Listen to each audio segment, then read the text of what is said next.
बुलेटिनची सुरुवात परभणीमधल्या बातमीनं आपण करूया। परभणीमध्ये आज बंद पुकारला गेला होता, पण याच बंदला हिंसक वळण लागलं। यावेळी जमावानं जबरदस्त दगडफेक केली आणि तोडफोड सुद्धा करण्यात आली।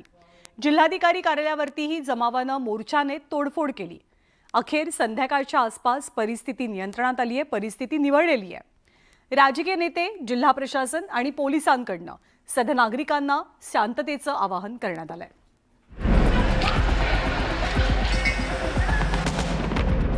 परभणी बंदला हिंसक वळण, दगडफेक, जाळपोळ आणि तोडफोड।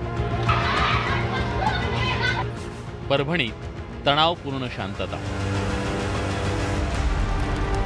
परभणीत पुकारण्यात आलेल्या बंदला हिंसक वळण लागलं।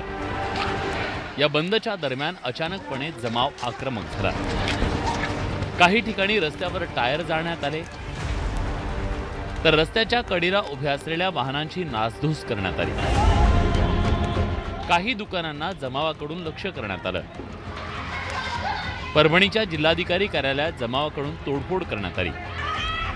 हा जमाव संतप्त व्हायला कारणीभूत ठरली मंगळवारची घटना। संविधान शिल्पाची माथे फिरूकडून विटंबना करण्यात आल्यानंतर लोक रस्त्यावर उतरले। या मोर्चाला हिंसक वळण लागलं।